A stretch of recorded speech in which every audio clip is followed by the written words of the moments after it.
ಒಂದು ದೇಶ ಅಣ್ವಸ್ತ್ರವನ್ನು ಇಟ್ಕೊಂಡ್ರೆ ಅದನ್ನು ಮೊದಲು ತನ್ನ ಶಕ್ತಿ ಅಂತ ಪರಿಗಣಿಸಲಾಗ್ತಾ ಇತ್ತು. ಈಗಲೂ ಬಹುತೇಕ ದೇಶಗಳಿಗೆ ಅಣ್ವಸ್ತ್ರ ಶಕ್ತಿ ಹೌದು, ಆದರೆ ಪಾಕಿಸ್ತಾನದಂತಹ ದೇಶಕ್ಕೆ ಅಣ್ವಸ್ತ್ರ ಹೊರೆಯಾಗುತ್ತೆ. ಹೇಗೆ? ಪಾಕಿಸ್ತಾನದ ಪಾಲಿಗೆ ತಾನು ಹೊಂದಿರುವಂತಹ ಅಣ್ವಸ್ತ್ರಗಳೇ ಆರ್ಥಿಕ ಹೊರೆಯಾಗ್ತಾ ಇದೆ. ಯಾಕಂದರೆ ಪಾಕಿಸ್ತಾನ ತನ್ನಲ್ಲಿರುವಂತಹ ಅಣ್ವಸ್ತ್ರಗಳನ್ನು ನಿರ್ವಹಣೆ ಮಾಡೋದಕ್ಕೆ ಒಂದು ವರ್ಷಕ್ಕೆ $2 ಬಿಲಿಯನ್ ಅಮೆರಿಕನ್ ಡಾಲರನ್ನು ಖರ್ಚು ಮಾಡ್ತಾ ಇದೆ. ಒಂದು ವರ್ಷಕ್ಕೆ ಪಾಕಿಸ್ತಾನ ಅಣುಬಾಂಬ್ಗಳನ್ನು ನಿರ್ವಹಣೆ ಮಾಡೋದಕ್ಕೆ $2 ಬಿಲಿಯನ್ ಖರ್ಚು ಮಾಡಬೇಕು. ಪಾಕಿಸ್ತಾನ ತನ್ನ ದೇಶದಲ್ಲಿ ಉನ್ನತ ಶಿಕ್ಷಣಕ್ಕೆ ಎಷ್ಟು ಹಣವನ್ನು ಖರ್ಚು ಮಾಡುತ್ತೋ ಅದಕ್ಕಿಂತಲೂ ಹೆಚ್ಚು ಹಣವನ್ನು ಅಣ್ವಸ್ತ್ರಗಳ ನಿರ್ವಹಣೆಗೆ, ಅದನ್ನು ಮೇಂಟೈನ್ ಮಾಡೋದಕ್ಕೆ ಖರ್ಚು ಮಾಡುತ್ತೆ. ಯಾಕೆ ಖರ್ಚಾಗುತ್ತೆ? ಅಣ್ವಸ್ತ್ರಗಳ ನಿರ್ವಹಣೆ, ಸುರಕ್ಷತೆ, ರಕ್ಷಣೆ ಖರ್ಚಾಗುತ್ತೆ. ಮೇಂಟೆನೆನ್ಸು, ಪರಿಶೀಲನೆ ಮಾಡ್ತಾ ಇರಬೇಕು ಆಗಿಂದಾಗಲೇ.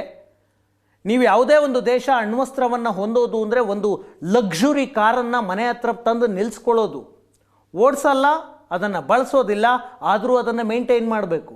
ಹಾಗೆ ಬಿಟ್ಟರೆ ಹಾಳಾಗತ್ತೆ. ಆದರೆ ಅಣ್ವಸ್ತ್ರದ ವಿಷಯದಲ್ಲಿ ಅಣ್ವಸ್ತ್ರಗಳನ್ನು ಹಾಗೆ ಬಿಟ್ಟರೆ ದೊಡ್ಡ ದುರಂತ ಸಂಭವಿಸಿಬಿಡುತ್ತೆ. ಯಾಕಂದರೆ ಅದನ್ನು ಪೀರಿಯಾಡಿಕಲಿ ಮೇಂಟೈನ್ ಮಾಡ್ತಾ ಇರಬೇಕು. ಅಣ್ವಸ್ತ್ರಗಳನ್ನು ವಿಜ್ಞಾನಿಗಳ ತಂಡ ಯಾವಾಗಲೂ ಅದನ್ನು ಮೇಂಟೈನ್ ಮಾಡ್ತಾನೇ ಇರಬೇಕು. ಇಲ್ಲಾದರೆ ನಿರ್ವಹಣೆಯಲ್ಲಿ ಒಂದು ಸ್ವಲ್ಪ ವ್ಯತ್ಯಾಸ ಆದರೆ ದೊಡ್ಡ ದುರಂತ ಆಗುತ್ತೆ. ಪಾಕಿಸ್ತಾನದಲ್ಲಿ 150ಕ್ಕೂ ಹೆಚ್ಚು ಉಗ್ರ ಸಂಘಟನೆಗಳಿದ್ದಾವೆ. ಉಗ್ರರ ಕೈಗೆ ಅಣ್ವಸ್ತ್ರಗಳು ಸಿಕ್ಕಿಬಿಟ್ರೆ, ಪಾಕಿಸ್ತಾನವೇ ಒಂದು ಉಗ್ರ ದೇಶ, ಆದರೂ ಒಂದು ಸೇನೆಯ ಬಳಿ ಅಣ್ವಸ್ತ್ರ ಇರೋದಕ್ಕೂ ಉಗ್ರಗಾಮಿ ಸಂಘಟನೆಗಳ ಬಳಿ ಅಣ್ವಸ್ತ್ರ ಇರೋದಕ್ಕೂ ತುಂಬ ವ್ಯತ್ಯಾಸ ಇದೆ. ಇಡೀ ಅಂತಾರಾಷ್ಟ್ರೀಯ ಸಮುದಾಯ ಪಾಕಿಸ್ತಾನದ ಬಳಿ ಇರುವ ಅಣ್ವಸ್ತ್ರಗಳನ್ನು ಇಡೀ ಜಗತ್ತಿಗೆ ಬೆದರಿಕೆ ಅಂತ ಭಾವಿಸುತ್ತೆ. ಇಂತಹ ಸಂದರ್ಭದಲ್ಲಿ ಅಲ್ಲಿ ಇರುವಂತಹ ಅಣ್ವಸ್ತ್ರಗಳು ಉಗ್ರಗಾಮಿ ಸಂಘಟನೆಗಳ ಪಾಲಾದರೆ ಏನು ಅಂತ. ಹಾಗಾಗಿ ಪಾಕಿಸ್ತಾನವನ್ನು ಇಡೀ ಜಗತ್ತು ನಿಯಮಿತವಾಗಿ ವಾಚ್ ಮಾಡ್ತಾ ಇದೆ.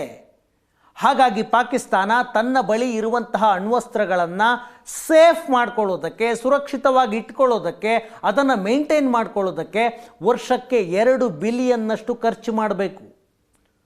ಅಲ್ಲಿನ ಉನ್ನತ ಶಿಕ್ಷಣಕ್ಕೆ ಎಷ್ಟು ಖರ್ಚು ಮಾಡುತ್ತೋ ಅದಕ್ಕಿಂತ ಜಾಸ್ತಿ ಅಣ್ವಸ್ತ್ರಗಳನ್ನು ಸೇಫ್ ಮಾಡೋದಕ್ಕೆ ಖರ್ಚು ಮಾಡಬೇಕು.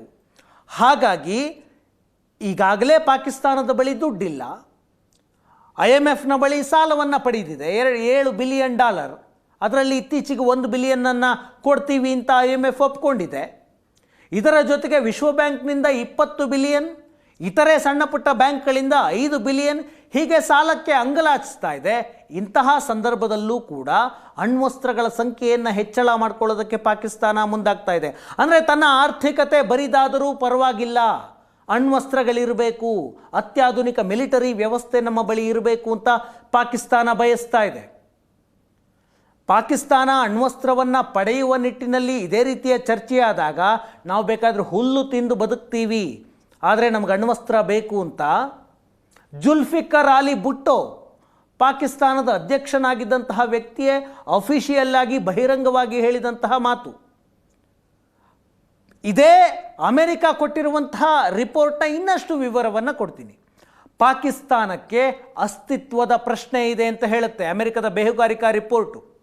ಪಾಕಿಸ್ತಾನದ ಅಸ್ತಿತ್ವಕ್ಕೆ ಭಾರತ ಅಡ್ಡಿಯಾಗಿದೆ ಅಂತ ಪಾಕಿಸ್ತಾನ ಭಾವಿಸ್ತಾ ಇದೆ. ಪಾಕಿಸ್ತಾನ ಎಕ್ಸಿಸ್ಟೆನ್ಸಿಗೆ ಭಾರತ ಅಡ್ಡಿ ಇದೆ ಅಂತ ಅಲ್ಲಿನ ದೇಶ, ಅಲ್ಲಿನ ಸರ್ಕಾರ, ಅಲ್ಲಿನ ಮಿಲಿಟರಿ ಭಾವಿಸುತ್ತೆ. ಪಾಕಿಸ್ತಾನವನ್ನು ಭಾರತ ಹೇಗೆ ಭಾವಿಸುತ್ತೆ ಅಂತ ಕೂಡ ಆ ರಿಪೋರ್ಟ್ ಹೇಳುತ್ತೆ. ಪಾಕಿಸ್ತಾನ ಗಡಿಯಲ್ಲಿನ ಒಂದು ಭದ್ರತಾ ಸಮಸ್ಯೆ, ಸೆಕ್ಯೂರಿಟಿ ಪ್ರಾಬ್ಲಮ್ ಅಂತ ಭಾರತ ಭಾವಿಸಿದ್ರೆ, ಭಾರತವನ್ನು ಅಸ್ತಿತ್ವದ ಪ್ರಶ್ನೆ ಅಂತ ಪಾಕಿಸ್ತಾನ ಭಾವಿಸುತ್ತೆ. ನಮ್ಮ ಅಸ್ತಿತ್ವ ಇರಬೇಕು ಅಂದರೆ ಭಾರತ ನಮ್ಮ ಅಸ್ತಿತ್ವಕ್ಕೆ ವಿರುದ್ಧವಾಗಿದೆ ಅಂತ ಪಾಕಿಸ್ತಾನ ಭಾವಿಸುತ್ತೆ. ಭಾರತದ ವಿರುದ್ಧ ಮಿಲಿಟರಿ ಆಧುನೀಕರಣಕ್ಕೆ ಪಾಕಿಸ್ತಾನ ಒತ್ತು ಕೊಡ್ತಾ ಇದೆ.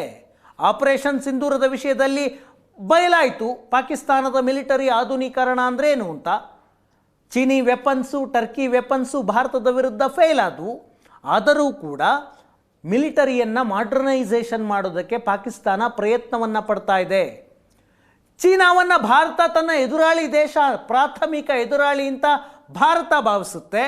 ಆದರೆ ಪಾಕಿಸ್ತಾನವನ್ನು ಗಡಿಯಲ್ಲಿರುವಂತಹ ಭದ್ರತಾ ಸಮಸ್ಯೆ ಅಂತ ಭಾರತ ಭಾವಿಸುತ್ತೆ.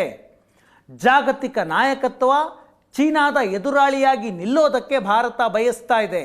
ಇದು ಥ್ರೆಟ್ ಪರ್ಸೆಪ್ಷನ್ ಬಗ್ಗೆ ಅಮೆರಿಕದ ರಕ್ಷಣಾ ಗುಪ್ತಚರ ಸಂಸ್ಥೆ ಅಮೆರಿಕದ ಸರ್ಕಾರಕ್ಕೆ ಕೊಟ್ಟಂತಹ ವರದಿ. ಆ ವರದಿಯಲ್ಲಿ ಪಾಕಿಸ್ತಾನ ಅಣ್ವಸ್ತ್ರಗಳ ಸಂಖ್ಯೆಯನ್ನು ಹೆಚ್ಚಳ ಮಾಡಿಕೊಳ್ಳೋದಕ್ಕೆ ಬಯಸ್ತಾ ಇದೆ ಅಂತ ರಿಪೋರ್ಟ್ ಕೊಟ್ಟಿದೆ. ಈ ಆಪರೇಷನ್ ಸಿಂಧೂರ ಆರಂಭವಾಗುವುದಕ್ಕೂ ಮೊದಲೇ ಪಾಕಿಸ್ತಾನ ಅಣ್ವಸ್ತ್ರದ ಬೆದರಿಕೆ ಹಾಕಿತ್ತು ಅಂತ ಹೇಳಿದೆ.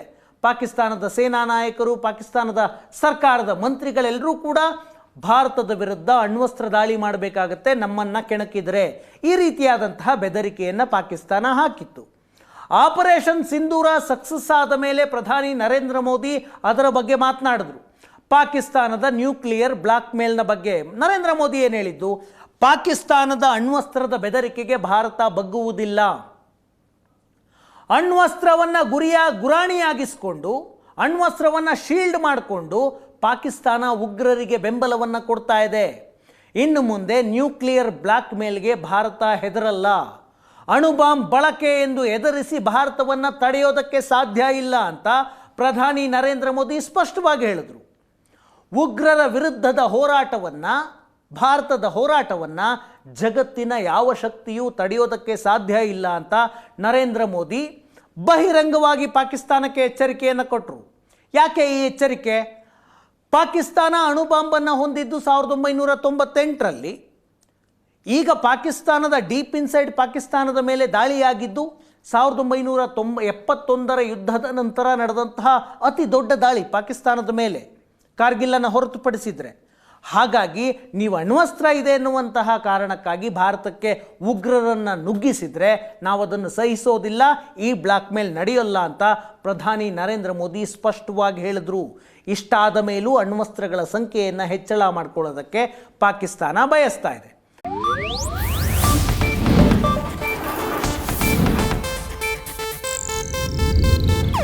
ಇದು ಏಷ್ಯಾನೆಟ್ ನ್ಯೂಸ್ ನೆಟ್ವರ್ಕ್ ಪ್ರಸ್ತುತಿ.